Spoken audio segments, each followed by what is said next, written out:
Malvinas, memoria, presente y futuro. Un programa del Centro de Excombatientes Islas Malvinas, CECIM La Plata.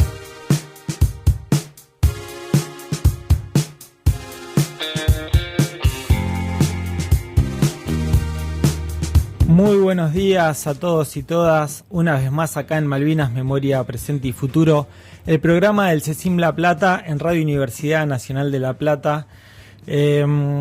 Mi nombre es Martín Carrizo y cada día que arranco este programa me pregunto por qué me pone tan nervioso hacer radio. Y lo que me doy cuenta es que soy una persona que cada vez que tiene que tratar un tema lo que descubre es que lo desconoce.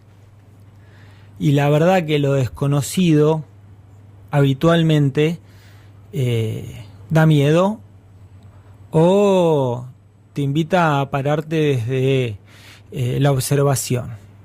No te tirás de cabeza a lo desconocido. A lo desconocido, si podés, lo estudiás. Ahora, si lo desconoces y nunca lo estudiaste, se hace difícil. La cuestión Malvinas es un poco eso, es tratar de entender por qué sucedió la guerra de Malvinas y comprender que ese conflicto bélico del 82 tenía detrás un montón de cosas, tenía detrás todo lo que a lo largo de estos años el CECIM La Plata fue descubriendo, que eran los bienes naturales, los recursos naturales, que tenía detrás toda una posición estratégica en relación a entender América Latina desde ese poderío energético. Y la verdad que bueno, cada vez que vamos entrevistando a distintos profesionales, vamos descubriendo que sabemos poco. Por eso hay una frase que a mí me gusta siempre traer, un refrán, un dicho, no sé cómo se dice, que es: todos somos ignorantes, pero no todos ignoramos las mismas cosas. Yo sé de lo mío, porque me interesa, porque trato de aprender, y en ese sentido capaz que puedo compartir y tratar de enseñar. Ahora bien, del resto no sé, del resto me toca aprender a mí, del resto me toca tratar de investigar un poco. Y ahí también nos empezamos a preguntar dónde lo buscamos, quiénes nos informan, quiénes son los que nos van a ir contando tal o cual tema. Hoy cambió bastante eso, hoy le estoy tomando el gustito, por ejemplo, a la inteligencia artificial, y la verdad que en un punto todavía me sigo cuestionando si eso me va a dar agilidad o me va a ralentizar. Y digo en mi capacidad de razonar, en mi capacidad de análisis, porque evidentemente estamos cada vez más acostumbrados a olvidarnos las cosas porque estamos teniendo atajos constantes producto del exceso de información. Me imagino, hoy hablaba con mi hermana que tenía que cambiar una clave y me decía, pero estoy tan acostumbrada a la huella digital que ahora que me pidió el cambio de clave, la verdad que es un montón que no lo pienso. Y podemos decir el cambio de clave como el teléfono de un cercano, que estamos acostumbrados a llamar por WhatsApp, pero raramente estamos viendo el teléfono. Lo que es indiscutible, que todavía me acuerdo del teléfono de mi amigo el Choro, que cuando iba a buscarlo antes de ir a la escuela, llamaba a la casa y aún me acuerdo de memoria ese teléfono. Como me acuerdo de memoria el teléfono de la remisería Gonet. Eso, bueno, va sucediendo porque vamos cambiando, porque nos vamos ayornando. Pero sin lugar a dudas todavía, en lo desconocido, en lo que quiero saber y no comprendo, me sigo poniendo nervioso. Y en un punto me parece que está bueno, porque el hecho de ponerte nervioso creo que te hace estar alerta, y ese hecho de estar alerta te hace justamente elevar tus sentidos, poder prestar atención, poder escuchar, poder observar de una manera más analítica. Y en este programa, el día de hoy, justamente queríamos hablar de algo que no dejó de hablarse en estos días en todos los medios de comunicación y en todas las radios, que es la partida del Papa Francisco, que es la partida de Jorge María Bergoglio. Y me pareció interesante hacer este programa porque recién me preguntaba cuál era mi condición en el plano espiritual. Y soy tan ignorante en el tema que tuve que googlear a ver qué soy, porque no sabía si era ateo o agnóstico, porque me defino como que no creo en Dios. Pero después también me defino como que creo en la energía, que creo en la Pachamama, o que le doy ese sentido a la naturaleza de vida, de creadora. Entonces hay ahí unas líneas grises donde uno no sabe del todo dónde pararse.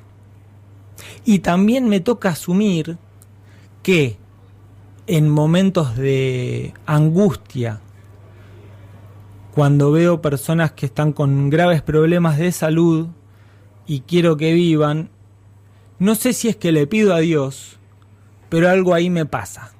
Algo ahí de un ayudín, necesito un algo más, si es que se puede. Capaz que eso no se puede, pero bueno, es un poco lo que me pasa.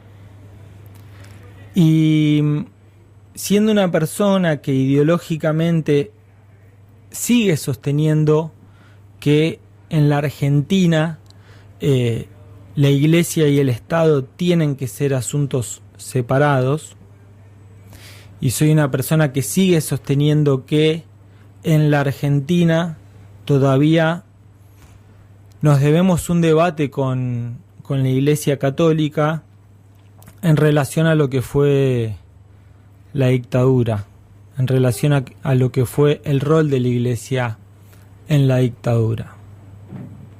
Y en ese sentido, mi primer duda con Francisco, lo primero que tuve que hacer era buscar cuál había sido su participación en la dictadura. Y empecé a buscar algunos enlaces. Fui primero por los portales de izquierda, después me fui directamente 180 grados a los portales de derecha, recaí también en las redes sociales y vi distintos recortes de Instagram. Y la verdad que siendo militante de un organismo de derechos humanos, todavía tengo que asumir que no me queda muy claro cuál fue su participación, porque hay testimonios de él que también cuentan que escondió a personas para que no sean encontradas. Entonces, hoy vamos a tener un entrevistado que tal vez pueda darnos alguna respuesta, alguna perspectiva de cómo lo ve o no. Y en ese buscar, en ese tratar de encontrar información, porque me imagino que les debe haber pasado un poco a todos, que muere el Papa y volvemos a informarnos un poco más de qué estuvo haciendo, de qué estuvo diciendo. Y bueno, un poco hice ese ejercicio. Así que le voy a pedir a Ale Quiles, a nuestro operador que está del otro lado del cristal, el que me salva siempre, que me vaya compartiendo. Fui compartiéndole a él unos enlaces de redes sociales donde hay breves testimonios y frases que me parecieron interesantes para reflexionar. No renegues la historia de tu patria, no renegues la historia de tu familia, no niegues a tus abuelos. Busca las raíces, busca la historia y desde allí construir el futuro. Y aquellos que te dicen que sí, los héroes nacionales ya pasaron, que no tiene sentido, que ahora empieza todo de nuevo, reíteles en la cara. Son payasos de la historia. Bueno, los primeros videos que fui encontrando me parecieron interesantes porque el Papa es argentino y muchos se aferran de eso. Y yo, que justamente no creo en Dios, pero soy argento hasta la muerte, me enorgullece que el Papa sea argentino. Y obviamente en mi deseo está que sea el mejor representante de la Argentina en su religión. Porque si hay algo que hacemos desde el Centro de Excombatientes es ser muy respetuosos de las distintas religiones y hacer una crítica constructiva, ¿no? Y también justamente entender que determinadas esferas de la Iglesia Católica han tenido distintos roles en distintos lugares, como puede ser la obra del Padre Cajade acá en La Plata, que la verdad que es para sacarse el sombrero por el rol humano que tiene en nuestra sociedad platense. Vamos con otro de los audios que escuché. Hablé con mi viejo. ¿Qué dijo? Me dice, te vi bien, Pelu, te vi bien, Pelu, me dice. Te vi bien. Sí. ¿Y qué tal el Papa? Digo, papá, hacete hincha de Francisquito, porque yo te lo digo. Me dice, antes como me lo digas, yo escuchando y leyendo y con lo poco que puedo leer, ya era hincha, hijo. Y bueno, viste, si el viejo lo dice. Quisiera permitirle a todos los argentinos que yo ayer volví a la iglesia gracias a Francisco. Yo me había dejado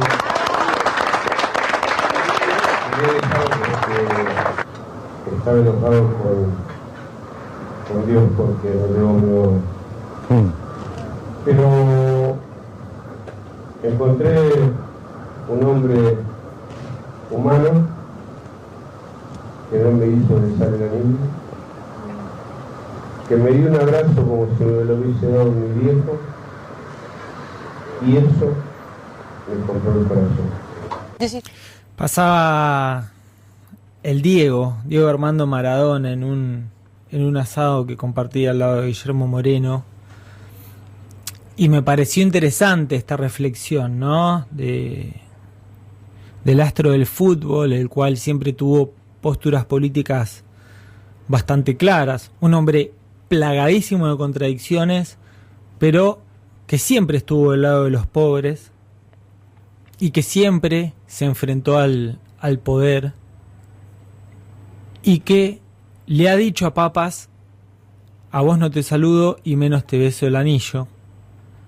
Entonces me pareció súper interesante la reflexión del Diego, porque el Diego era una persona que si no te quería, no había chance de, fueses quien fueses, de tener su visto bueno.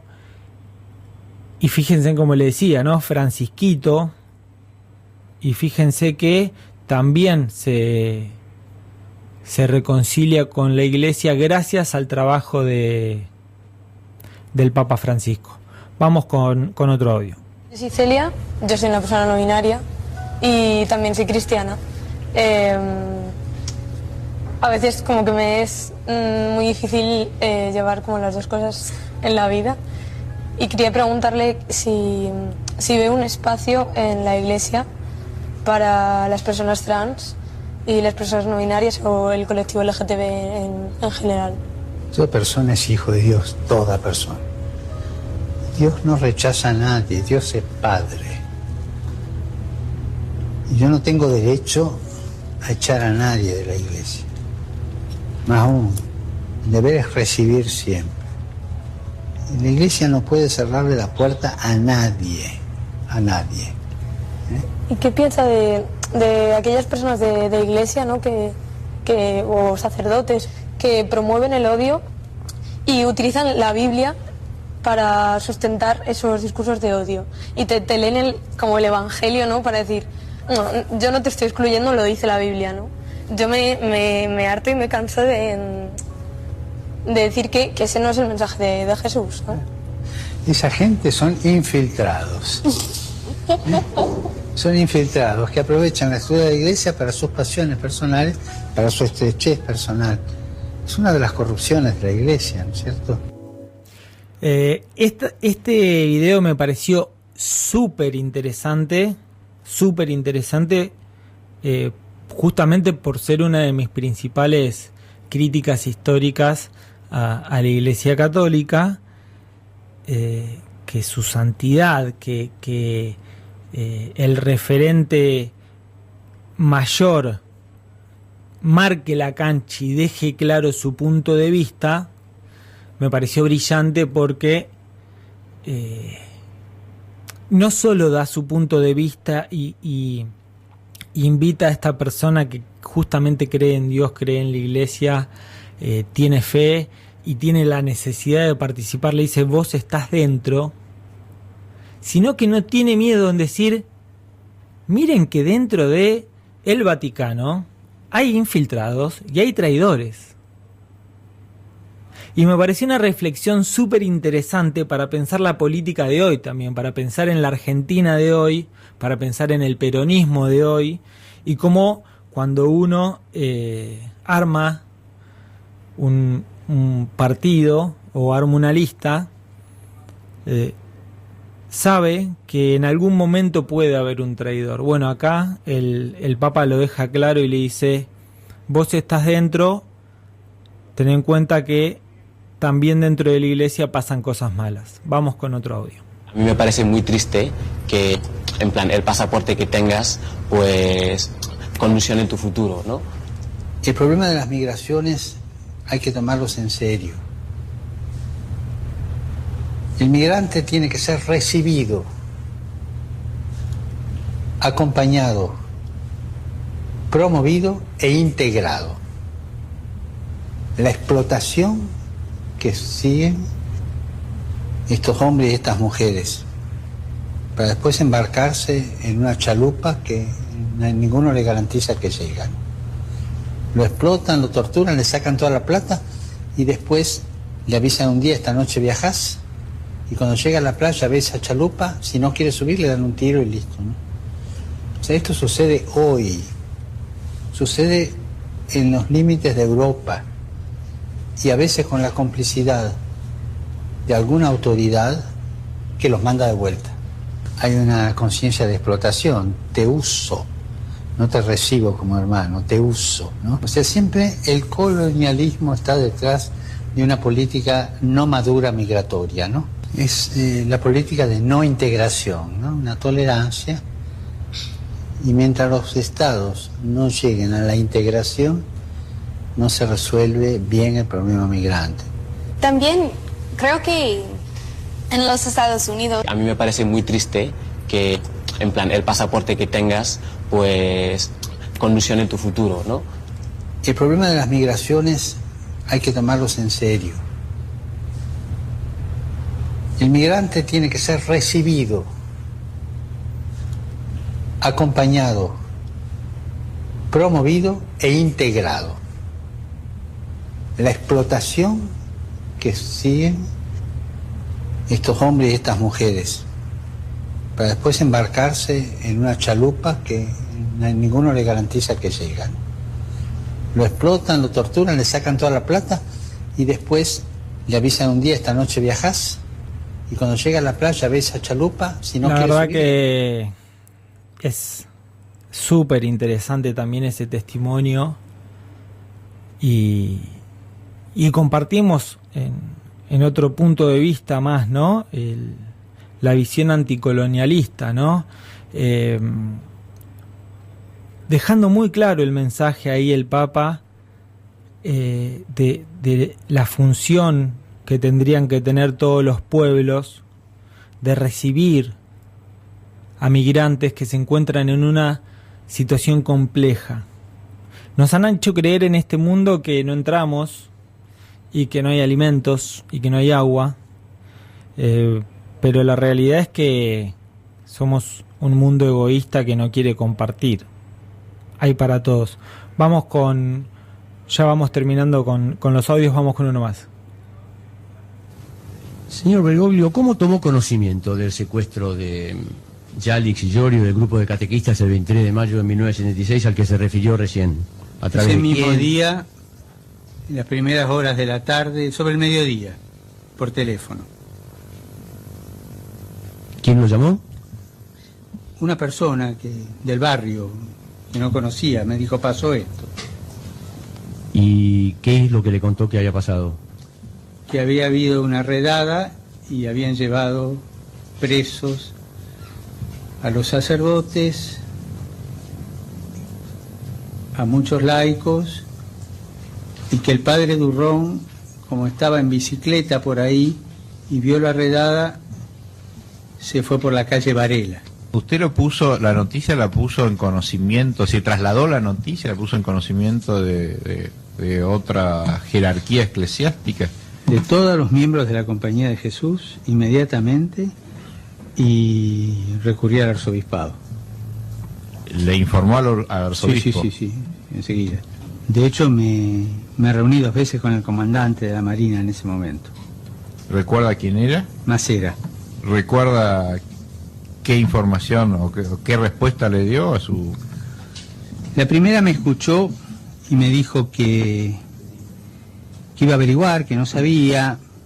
Yo dije, mire, estos padres no tienen nada que ver en nada raro, di testimonio de nada de eso y punto. Como no contestó, al cabo de un par de meses pedí una segunda entrevista, mientras hacía otro tipo de gestiones, donde ya era casi seguro que los tenían ellos, ¿no? Digo casi porque la seguridad total la tuve cuando ellos me lo contaron. Y ahí la entrevista fue muy fea. ¿La segunda? La segunda fue muy fea. No llegó a los 10 minutos.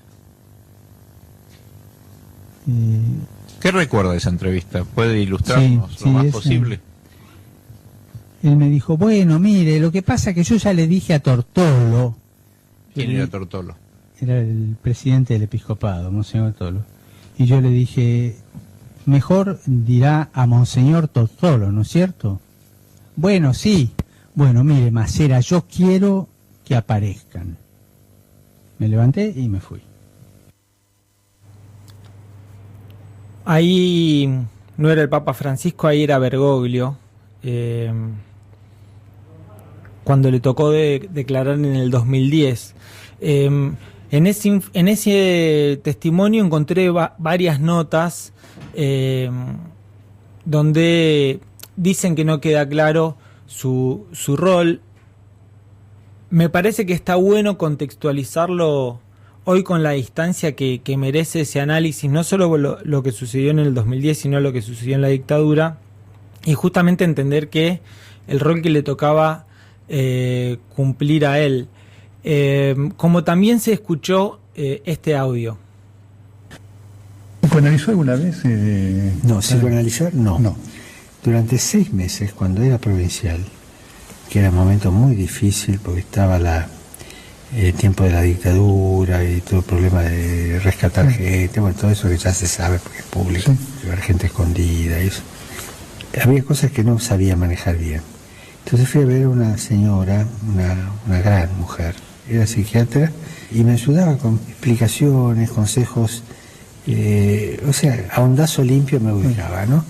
Fueron 6 meses que fueron muy ¿Le ayudó? útiles, me ayudó muchísimo. ¿Quién era la psiquiatra? Otra Rumel. la doctora Rubel, una gran mujer. ¿Le sirvió esa experiencia con la psiquiatra para definir esa posición, digamos? Probablemente sí, pero esa es una posición que la fui tomando con el tiempo. En el momento me ayudó para clarificarme a mí ciertas cosas, ciertos mecanismos, ¿no? Ciertos miedos que me venían, por ejemplo.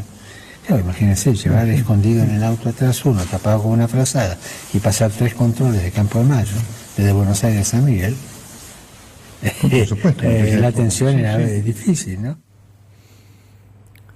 También entender que Bergoglio tenía que, como muchos compañeros militantes de aquella época, esconder a personas en el baúl y pasar por lugares que justamente podían chuparte. Me parece súper interesante este audio porque él acá lo que está planteando justamente es que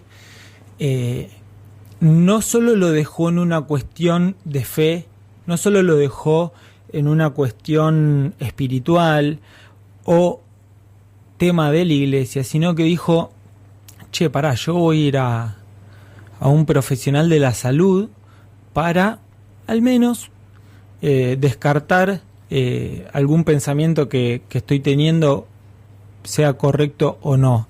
Entonces me pareció muy interesante, y también me parece interesante entender la complejidad de el horror que genera justamente estas situaciones tan traumáticas como lo fue la dictadura y la desaparición de personas. Vamos al último audio que encontré de Francisco. Con dolor pienso a Gaza. Con dolor pienso en Gaza, en tanta crueldad, en los niños ametrallados, en los bombardeos a escuelas y hospitales. ¡Qué crueldad! Cuánta crudeltà! Ieri sono stati bombardati. Ayer bombardearon niños. Questo è crudeltà. Esto es crueldad, no es guerra. Lo digo porque me toca el corazón. Toca el cuore. Uno de los últimos testimonios del Papa Francisco en relación al conflicto que se vive entre Israel y Palestina. Yo digo el genocidio de Israel a Palestina, y obviamente el Papa marcaba la violencia con la que el Estado sionista de Israel está bombardeando niños con una frialdad que va acorde a esta época. Vamos a una tanda y ya volvemos con más Malvinas, Memoria, Presente y Futuro. Transmite LR11, Radio Universidad de La Plata, pionera, pública y cultural. Malvinas, Memoria, Presente y Futuro. Un programa sobre políticas soberanas.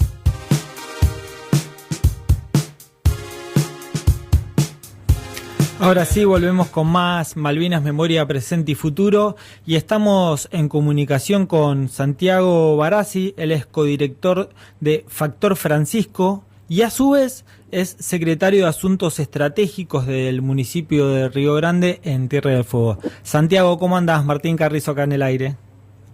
¿Cómo estás, Martín? Un gusto. ¿Todo bien? Sí, todo bien, me imagino, por decirlo de algún modo. Pero no, la verdad que impactado por no solamente la noticia, sino lo que me parece está pasando en Roma, las imágenes, y bueno, en todos lados, pero se fue por la puerta grande un gigante, me parece, ¿no?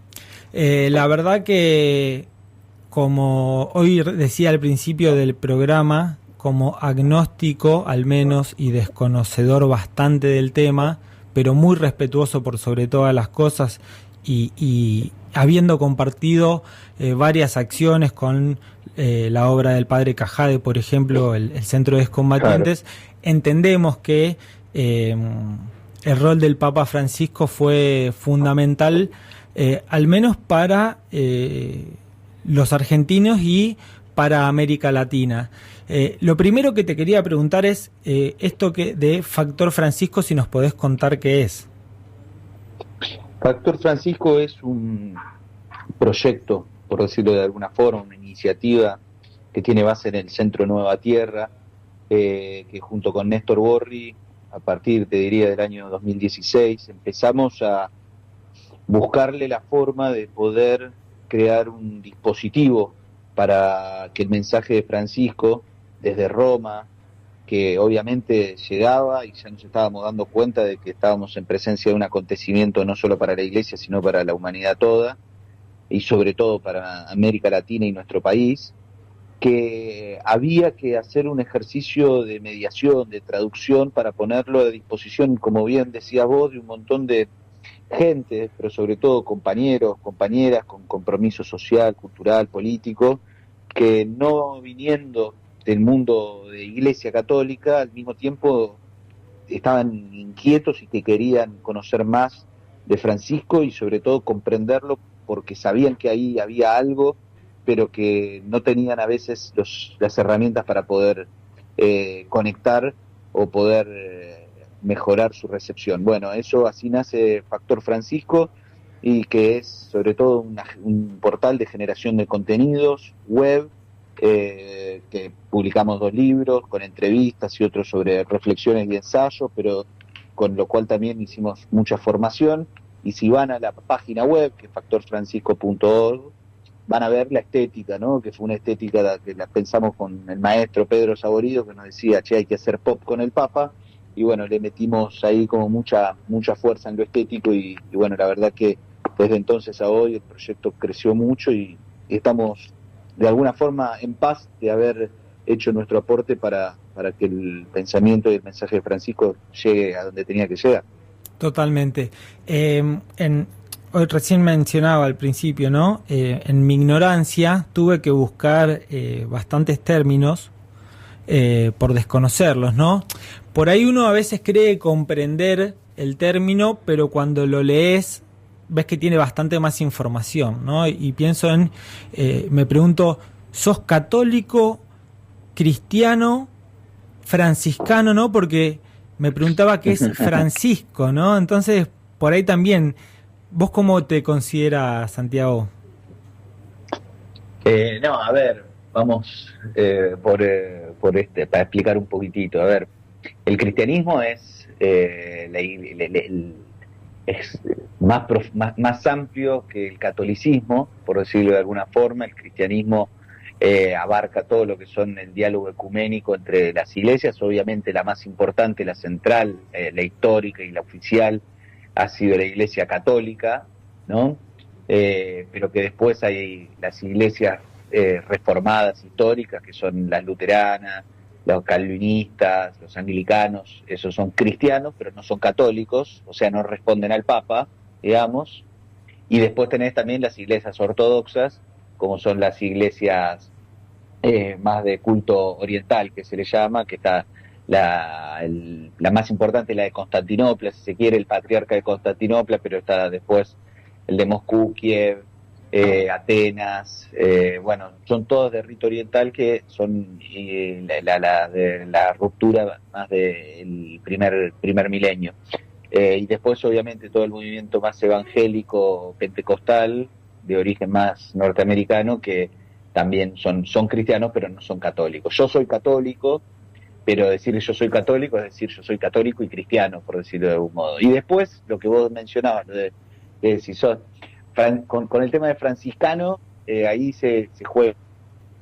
Es una orden, si se quiere, es una congregación que son los seguidores de San Francisco de Asís, digamos, pero vos tenés los jesuitas, por ejemplo, es otra congregación, los dominicos, bueno, los salesianos, son todas congregaciones que todas responden al Papa, son todos católicos, pero son como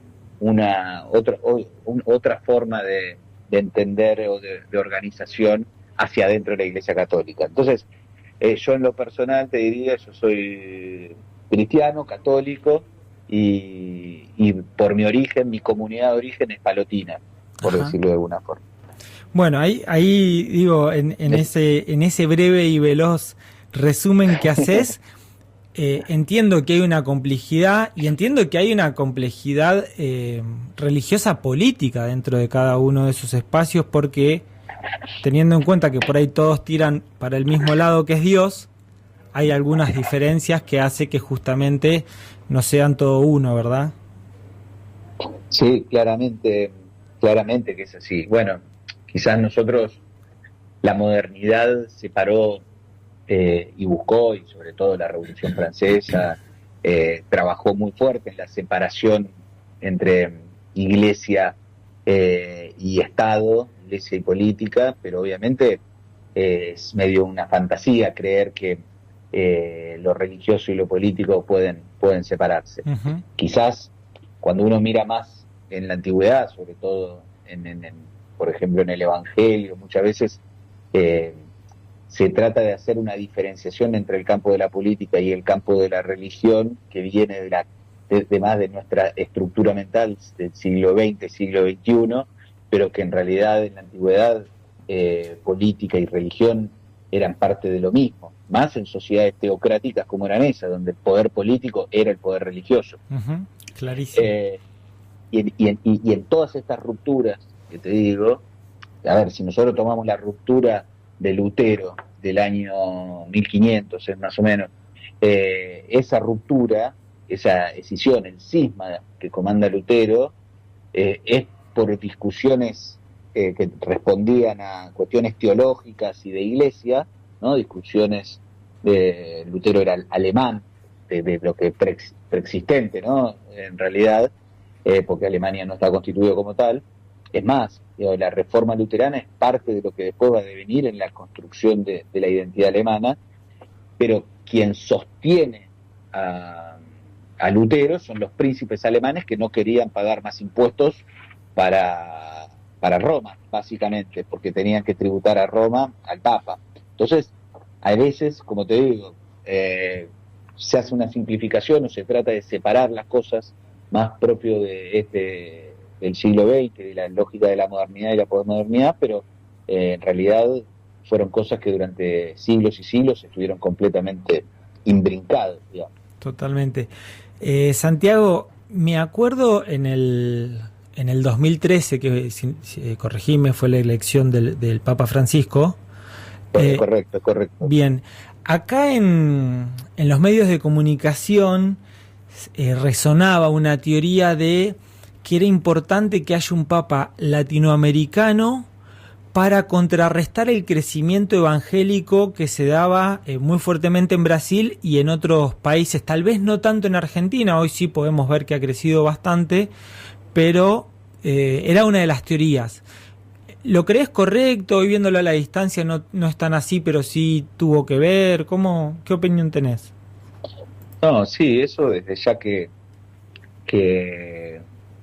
a ver, la Iglesia Católica a lo largo de la presencia en América Latina, después de la conquista, con todos los crímenes, abusos que cometió acompañando la conquista, ¿no? La famosa la cruz y la espada, pero al mismo tiempo generando un proceso de unificación, ¿no? A veces la conquista de América es una tragedia común que comparte toda América Latina, pero que en esa tragedia común también lo que nosotros entendemos como patria grande se gesta también a partir de los libertadores del siglo XIX, y que ese proceso de liberación continental se da producto de que esa tragedia común que fue la conquista deviene también en un proceso de metabolización y de, si se quiere, de sincretismo y de la construcción de la identidad latinoamericana.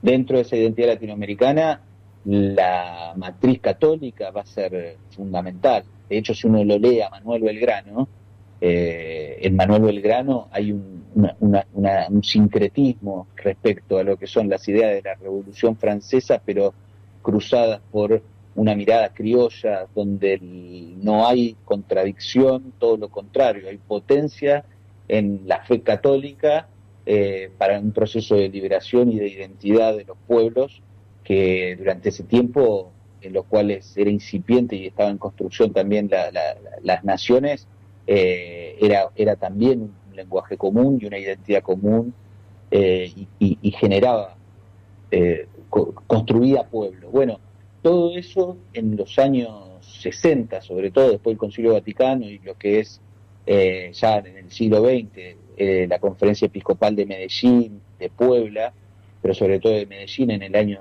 68, se da un proceso donde las ideas de la liberación en América Latina se cruzan de manera muy poderosa y muy fuerte con lo que es la discusión teológica en América Latina respecto a cuál tenía que ser el rol de la Iglesia para terminar con las grandes asimetrías de lo que se llamaba el subdesarrollo o del tercer mundo, puntualmente de América Latina. Ahí se gesta todo un proceso de Iglesia que lleva a tener un protagonismo muy fuerte en la discusión de esos años en el plano de la disputa política revolucionaria, con diferentes vertientes: teología de la liberación más a la peruana, a la colombiana o a la brasilera, con una presencia mucho más fuerte de las ideas del marxismo, y otras líneas que en el caso de, sobre todo de Argentina, va a tener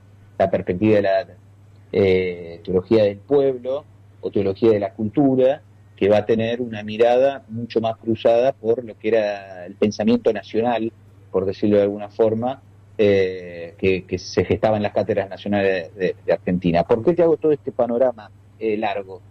Para entender también lo que significó después la llegada de Juan Pablo II, que en América Latina representó un proceso de, si se quiere, desactivación muy fuerte de este rol que tenía la Iglesia como organizador de los procesos de discusión, de pensamiento y sobre todo también de organización real de el pueblo en las discusiones, sean los sindicatos, sean las organizaciones políticas, sociales, donde había un diálogo muy fuerte.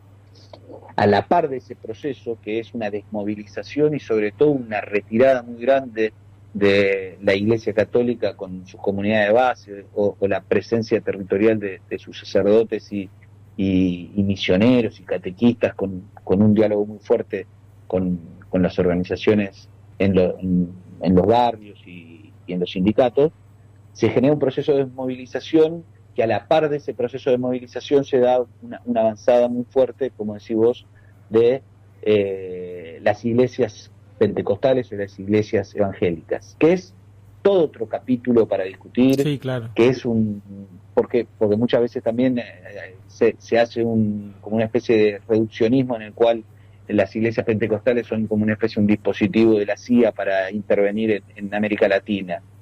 No es así, aunque también, si uno rastrea algunas lógicas, hay algunas cosas que dan cuenta de que existe una mirada respecto a una estrategia detrás con algunas líneas de financiamiento que en algunos casos se da.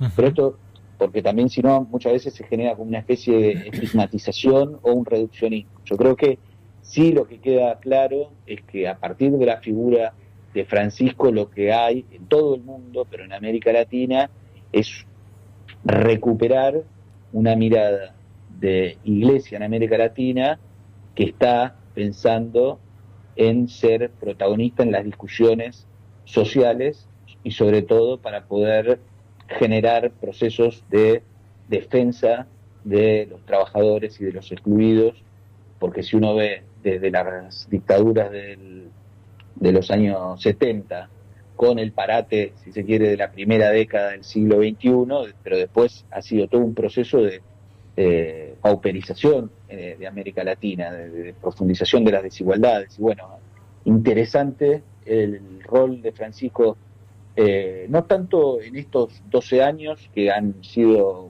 idas y venidas, pero sí sobre todo el legado que cae que deja para poder pensar, bueno, cuál es la función y el rol que puede tener no solamente la Iglesia, sino la espiritualidad, la religión, para poder construir y reconstruir pueblos que puedan tener proyectos de justicia social y de emancipación. Totalmente.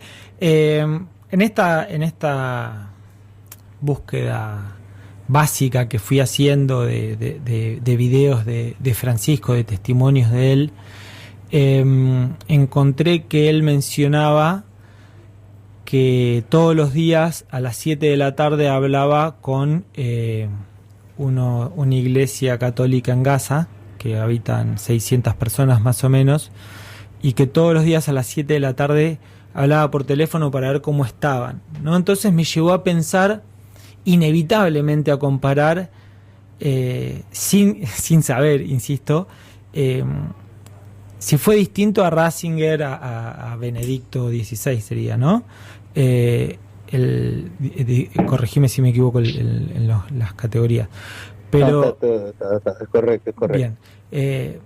Pero fue efectivamente este papa más transgresor del Vaticano, en el sentido de que fue un papa de los pobres, fue un papa de las víctimas del genocidio en Gaza, entre otras cosas, en comparación a otros papas, o por ahí es que desconozco el rol de los otros y ya. No, a ver,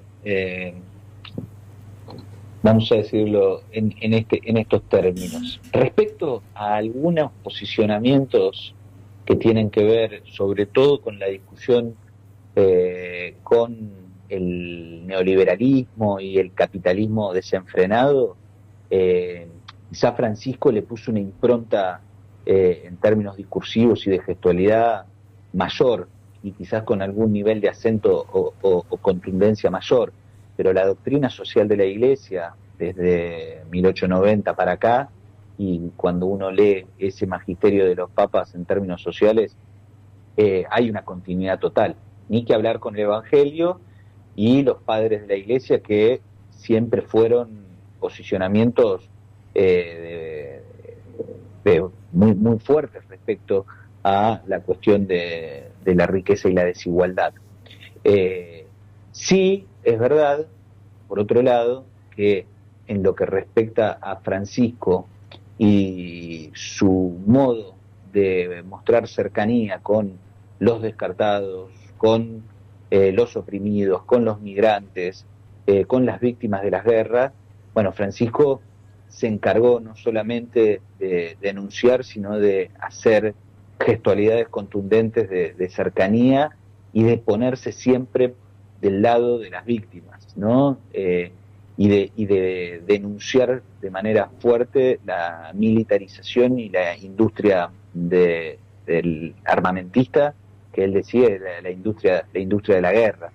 Entonces, Francisco le imprimió a esa tradición de iglesia, a esos posicionamientos históricos, una impronta, si se quiere, mayor en lo que tiene que ver con la contundencia de los gestos y de las palabras, y qué sé yo, esto mismo que te digo, Francisco cuando estuvo en el Capitolio, o sea, en el Congreso de Estados Unidos, denunció y pidió que termine el lobby del armamento para generar guerras en el tercer mundo, para mantener una economía de muerte.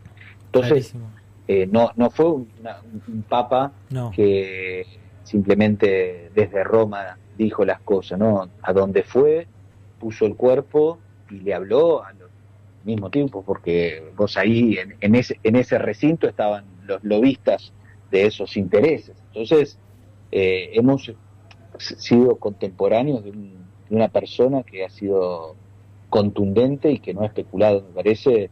Lo ha hecho con mucha astucia por momentos también, porque un gran cerebro y una gran muñeca política para muchas cosas, pero lo ha hecho con mucha contundencia también. Sí, por eso digo, en esta condición mía de crítico de la Iglesia, me parece que ha sido un gran representante y un coincidente en un montón de valores que tengo yo humanos. Entonces, por eso digo, me pareció más revolucionario en sus discursos, ¿viste?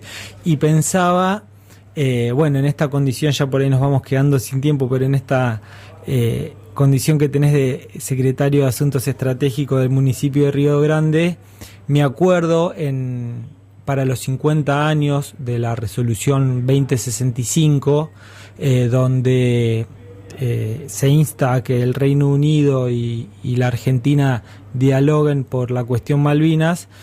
Francisco posó con una foto, con un cartel que decía que era necesario el diálogo por Malvinas. Bueno, quería pedirte una reflexión en base a eso también. A ver, desde ya que esa foto es importante, pero esa foto va en línea también no solamente con el pensamiento de Francisco, sino con la política del Estado Vaticano respecto a la resolución pacífica de los conflictos en general en el marco de las discusiones de Naciones Unidas.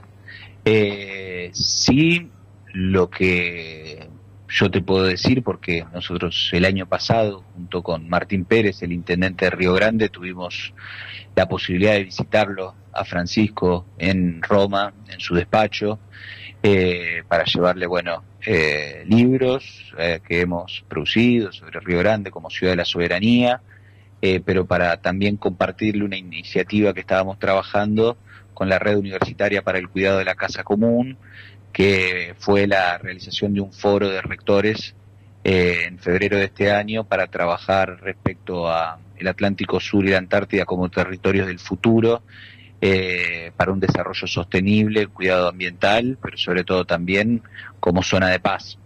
Y pudimos hablar al respecto, y él, en línea con esto otro que te decía, su preocupación por la militarización que hace el Reino Unido en el Atlántico Sur, a partir de su ocupación ilegal de las islas y la militarización como enclave colonial permanente, e insistió mucho en la necesidad de que como argentinos, fueguinos y sudamericanos nos demos un trabajo permanente en defensa de la soberanía, pero en esta perspectiva de poder pensar al Atlántico Sur como una zona de paz.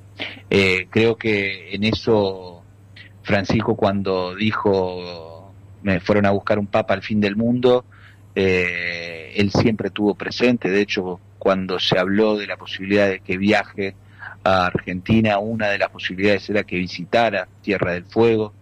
Quedó pendiente no solamente el viaje, sino también la idea de poder tenerlo en el fin del mundo, el Papa del fin del mundo, pero ante todo yo creo que para pensar en Francisco, lo que nosotros tenemos que, como argentinos y sudamericanos, ver en él un momento de universalización de nuestra tradición, de nuestro pensamiento, de nuestra historia, y al mismo tiempo, a partir de eso, una autoestima de darnos cuenta de que tenemos un montón de potencia como región, como país, y que si nosotros podemos sacar lo mejor de nuestra cultura, de nuestra historia y ponerla en perspectiva de unidad nacional para defensa de la soberanía, hay muchas cosas que hacia adelante podemos construir, y Francisco tiene que ser bandera y factor para que así sea. Entonces, eso es lo que yo te podría decir de ese cruce, ¿no? Que me hubiese gustado quizás que sea más contundente o más presente con él estando en Tierra del Fuego, o directamente, pudiéndolo llevar a la parte antártica de la provincia grande de Tierra del Fuego. Pero bueno, nos quedó eso. Habrá que ver cómo podemos continuar, pero tenemos legado y tarea hacia adelante. Fantástico. Santiago, la verdad que fue un placer hablar con vos, súper claro. Obviamente tengo varias más preguntas para hacer y debatir sobre la complejidad, ¿no? que bien nombraste, de todas las aristas que tiene la religión, en este caso una de tantas, y el legado que dejó Francisco. Te agradecemos nuevamente por haber participado. No, por favor, gracias a ustedes. A disposición. Saludos a todos. Muchas gracias. Pasaba Santiago Barassi. La verdad que ha sido muy interesante sus reflexiones. Nos hemos quedado sin tiempo. Nos vemos el jueves que viene. Esto fue Malvinas, Memoria, Presente y Futuro. Chao.